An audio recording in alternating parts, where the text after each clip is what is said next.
Bom, aí vem uma hipótese que é legal da gente pensar, que é o seguinte: existe ou não existe uma rede mãe? O que eu quero dizer? Se redes são pessoas que se conectam com pessoas, desde que existe sociedade humana, existe rede social. É óbvio.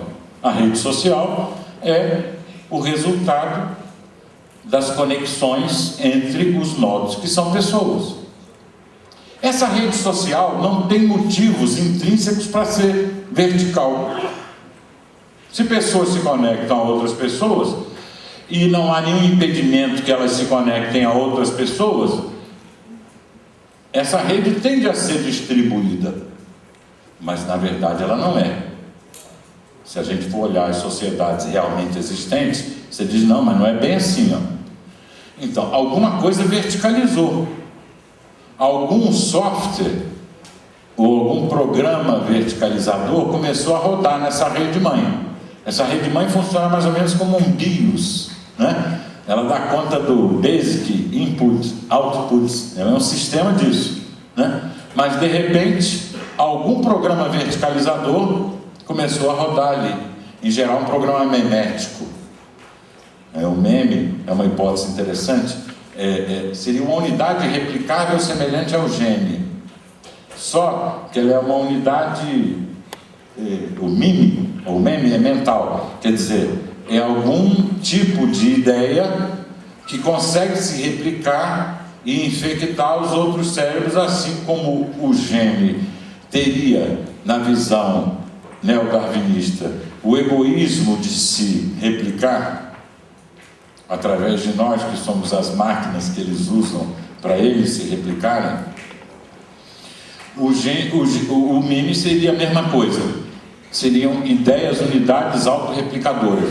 Mas se você olhar do ponto de vista da rede, os memes são programas que rodam na rede. Olha que coisa interessante. E eles podem verticalizar a rede. Outro dia eu estava olhando um meme muito engraçado, que era o olho de Horus.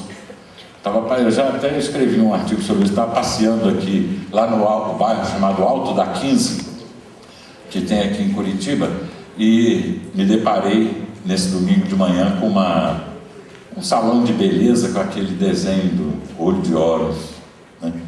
E eu digo, poxa, mas esse troço aí está há milhares de anos sendo replicado, como é que isso é tão replicado assim?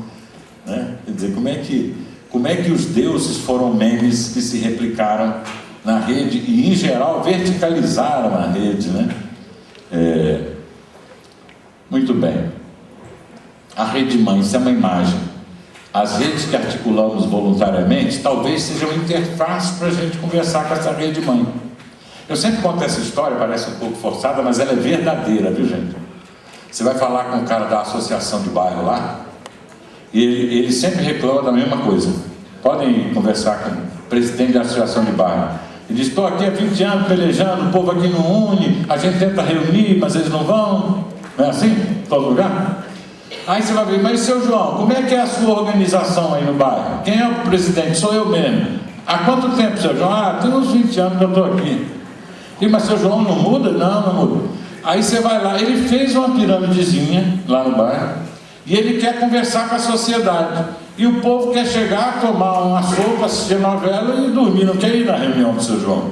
Não faz parte do metabolismo daquela rede mãe e na reunião do seu João, mesmo porque reunião é um troço horrível, né?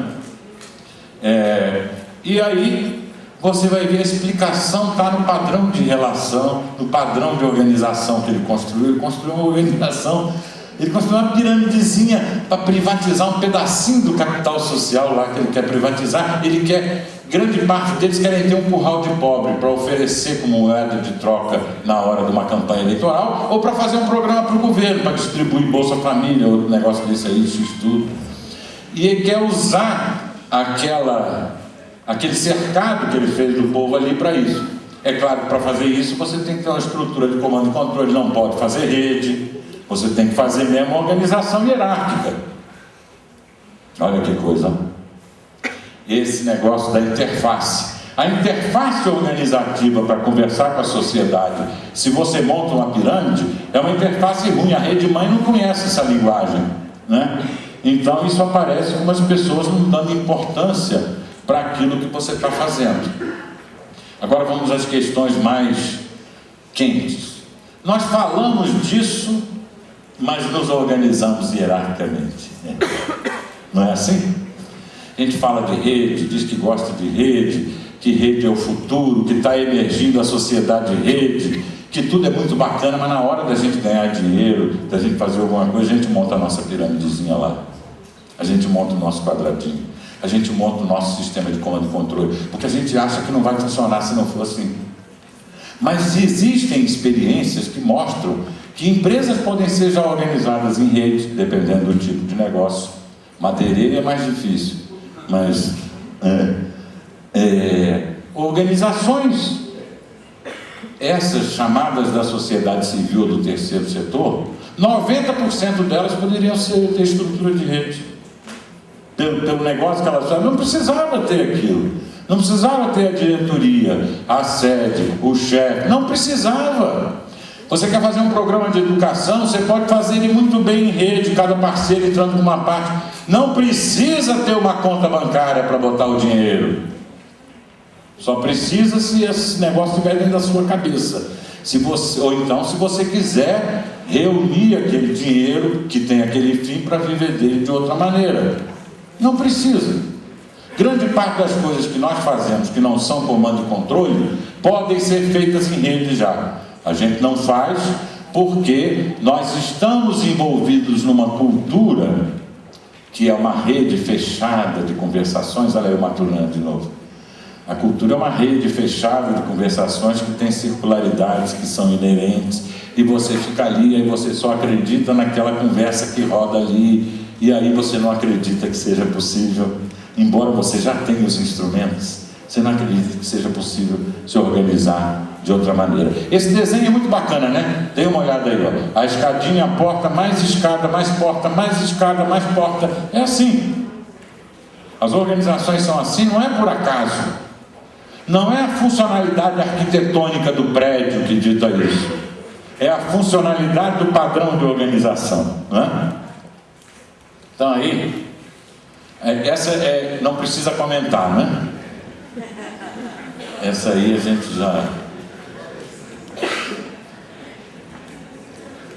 já sabe como é que é. Bom, e por que nós não entendemos as redes? Porque não adianta estudar as redes. Se você está vivendo numa lógica hierárquica, a sua compreensão vai estar condicionada por esse lugar, vamos dizer assim, que você está ocupando, e aí você não consegue ver, né? Você continua se organizando hierarquicamente. É o negócio não é falta de informação, não é falta de inteligência, é aquela musiquinha infame, cada um no seu quadrado. A musiquinha tem uma letra que eu analisei, tem um artigo chamado Cada um no seu quadrado, vale a pena ler, porque tem uma estrofe que o cara diz assim: cuidado com o inimigo, não, cuidado com o cara que está no quadrado ao lado. O Zidane tinha acabado de dar uma cabeçada no cara, né? Então, aí na música o cara dá uma cabeçada no outro que está do lado. Quer dizer, toda a música é construída em cima de uma lógica da liderança, que é um conceito pernóstico para quem trabalha com redes, esse conceito de liderança, né? De monoliderança, o cara que é líder em tudo, né? E que acabou virando um conceito xodó das teorias empresariais nos últimos 10 anos. Quer dizer, tem que ter um líder, né? E a rede é um ambiente de multiliderança, não é de monoliderança. Você lidera numa coisa, o outro lidera em outra. Vocês já viram aquelas formações de aves em delta? Aquilo já foi estudado, decomposto muito bem. A gente imaginava, porque queria ver assim, que o pássaro que estava na frente, no bico do delta, era o líder.